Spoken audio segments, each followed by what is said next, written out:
Ayan, mega love shoutout.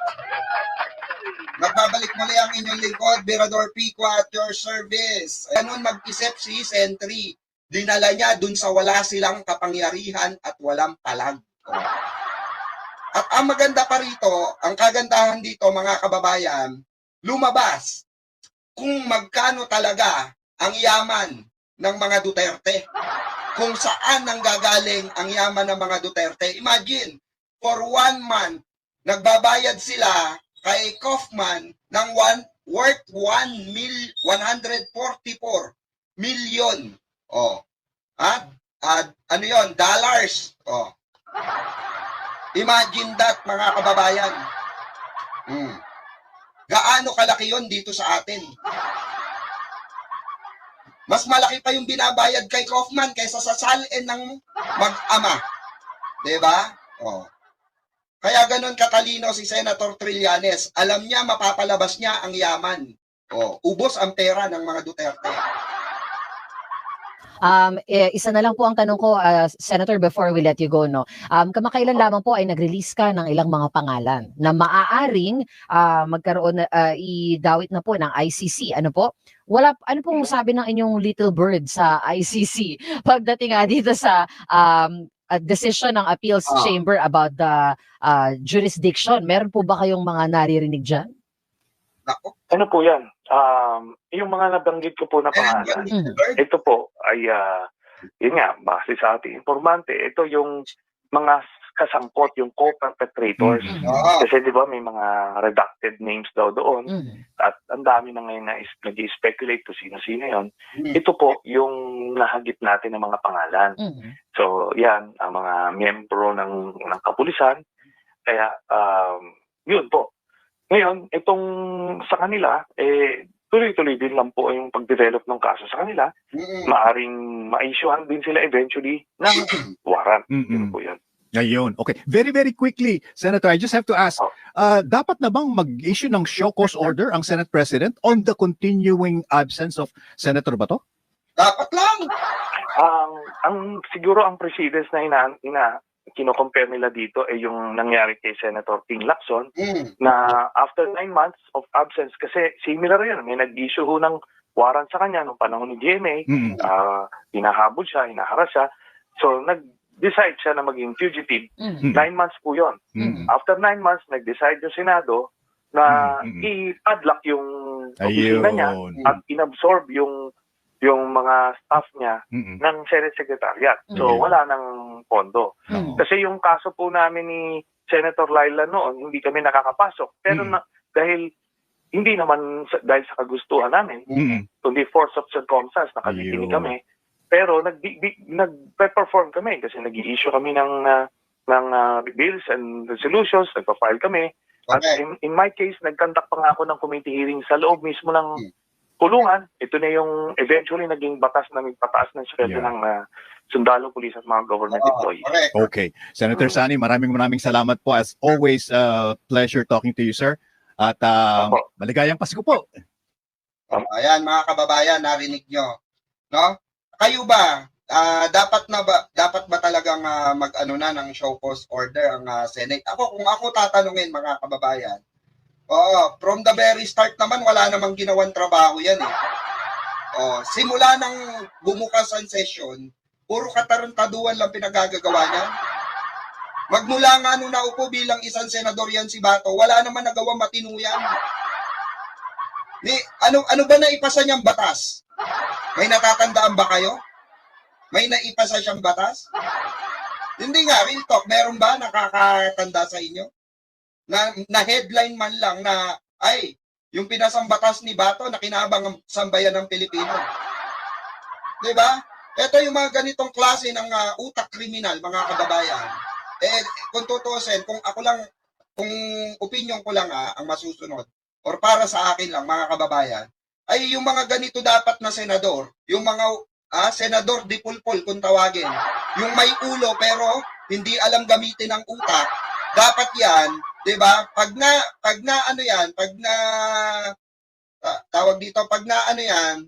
undergo na wala naman palang wenta ito, 'di ba? Wala naman palang saysay yung pagiging senador nito, dapat tanggalin na yan. Diba? Sana may makapagpasa ng batas na gano'n na senador na pagka walang kakwenta-kwenta yung ginagawa sa Senado, kagaya ni Robin Padilla, na puro midnight snack, tirador pa ng hopya ni Marcoleta, diba? Tirador pa ng may hopya na may hopya. Yung mga ganyan senador, mga kababayan, dapat yan, kinechepwera na yan. Wala namang mga nagawang matino yan eh. Real talk lang. Halos naririnig ko dyan na mga senador na talagang proactive. Ayan, sila, Senator Risa. Diba? Yung sila Senator Kiko. Bam Aquino. Kakapasok lang pero may ginagawa na agad. May naisa pa sana agad na batas. Itong mga ito, Puta Robin, matatapos na termino mo, banu ka pa rin. Di ba? Ay, shoutout ha, Montintini. Ayan, sa ating mga kapatid yan, sa Bengador. Shoutout sa inyo, mga ka-Bengador. Di ba? Sorry medyo na-high blood ako, Montintini, kasi itong uncle mo eh. Itong uncle mo eh. Ayaw pa lumabas, ayaw magtrabaho. Wala pa namang tawag dito, warrant of arrest. Unfair naman yan. Unfair po yan sa ating mga mamamayan na nagbabayad ng tax na sinasahod ng putong lupang ito. Diba? Nitong pulgas ni Digong, mga kababayan. Diba? Itong mga pulgas ni Digong, ang kakapal na mukha. Akala mo kung sino mga Poncio Pilato nung lumabas. Okay? Lumabas yung salita ni Senator Trillanes na magkakaroon na ng warrant of arrest sila Bongo at si Bato. Diba? Hindi makabasag pinggan. Pero, nung wala pa, hindi pa nadadakma, hindi pa nakakalagkad yung matandang pagilid na gano'n. Ay, diba? Kung hindi pa nakalagkad yon, yung putres na yon, itong si Bato, saka itong si, Bongo, hindi aamunto pa. Ay yayabang pa. Diba? Ay yayabang pa. Literally, ay yayabang pa. Akala nila nagbibiro si Sentry, akala nila nagbibiro ang ICC. Diba ano sabi ni Digong noon nung wala pa yung ICC? Ang tagal ng ICC, diba? Ang sabi ko sa kanila, bilisan nila dahil kahit pumunta sila rito, sisipain ko sila. Puta, ang tapang-tapang dun sa Senate, diba? Ang tapang-tapang sa Blue Ribbon, no? Nung nasa ICC na, nagpapakilala, Enrico Roa Duterte. Puta, kala mo naghihingalo bigla. Diba? Kala mo naghihingalo agad ang animal. Diba? Kakarating lang sa ICC sa dahik. Putres, diba? Biglang hinika ang matanda. Ganyan ang mga didilis. Puro angas. Diba? Nauna ang angas. Puta, pagdating palaro, tagilid na ulo. Diba? Yabang. Totoo yan. Yung sinasabi ni Digongyo, kaya nga ako ako mga kababayan, nung sinabi niyan joke-joke lang lahat, talagang sabi ko, tarantado pala minuminuto talaga to. Tama si Robin. Kung merong ranggo ang mga sinungaling, general. Diba? Obvious naman mga kababayan na itong mga kaalyado na mga Duterte Black, no? Ay totoong iyakin. Totoong iyakin yung mga yan. Tignan nyo si Marco Beta. Si Marco Beta, paano siya umiyak sa hearing kanina? Paano siya nagnangangak kanina? Sa session. Diba? Meron session kanina sa Senate. Umiyak siya na fake news daw siya. Pero pag sila ang nagfe-fake news sa Pangulo, okay lang. Wala silang reklamo. Pag si Pangulo ang inatake ng mga front troll nila, diba? Okay lang. Pero pag sila, mga iyakin. Diba? Real talk yan. Pag sila ang inatake ng mga fake news, di umano, fake news daw siya pati si Binoy, diba? Dapat kasi, tawag dito, Marco Beta, bago ka nagngalngal kanina, dyan sa Senado, sa hearing nyo kanina, dapat, no? Tinanong mo muna si Binoy. Kasi si Binoy ang dala sa Senate nung nakaraan, fake news. Pero, inilabas nung gago.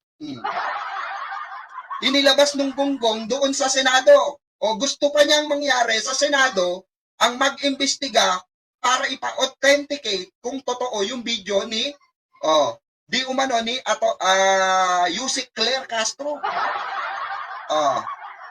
Ko hindi ba naman isa't kalahating bobo tanga, inutil yung mga yan. Mungkatin mo, dadalin mo, ikaw na may hawak, hindi mo pa pina-authenticate sa NBI kung totoo. Gusto mo Senado pa talaga? Ano ka? 'Di ba? Anak ka ni Batala, gano'n. Ikaw lang ang uutusan mo ang Senado, uutusan mo si SP Soto na pa-imbestigahan yung video na 'yon. Di ba? Bago kayo sana maglatag ng mga reklamo nyo, mga DDS senator, okay? Kayo mismo, meron kayong mga staff. Meron kayo mismong meron kayo mismong hawak na opisina. Bakit hindi nyo pagalawin yung mga yan para sila mag-authenticate kung talagang fake news yan or hindi? Gangster, you know, we do that better than anybody. I bet you got it twisted, you don't know who to trust. So many player hating niggas trying to sound like us. Say they ready for the front, but I don't think they know it. Straight to the depths of hell is where them cowards going. Well, all you still down, nigga, holler when you see me. And let these devils be sorry for the day they finally free me. I got a caravan of niggas every time we ride. Hitting motherfuckers up when we pass by. Until I die, live the life of a boss player. Cause even when I'm high, fuck with me and get crossed later. The future